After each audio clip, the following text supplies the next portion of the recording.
benn pàcc ci presse bi dañuy xëy suba ba ngoon jot di attaquer nguur gu bees gi yemuñ ci attaquer ko waaye tamit di leen jaxase ak sénégalais yi loolu nag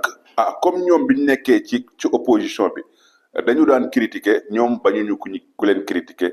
boo seetloo démb ci kàddu yi nga xam ne daa mbuj wax na ko nee na ñi bëgg a opposer nañ dem opposer wu c'est pas interdit waaye wax loo xamante ne nii loo xam ne suba mën naa indi jéyee wala indi fitna nga wax ko jëme ko ci armée mais kooku suñ la ooyee da nga war a leeral loolu ñu ngi déglu Moustapha Diop ci Walfadjri wax na ne carrément li nga xamante ne moom la journal La Tribune bind dafa am benn site internet bu ko bind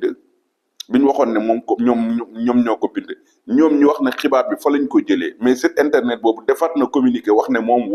waxul loolu waaye lu jëm ci wàllu armée nga xam ne dafa nekk lu sensible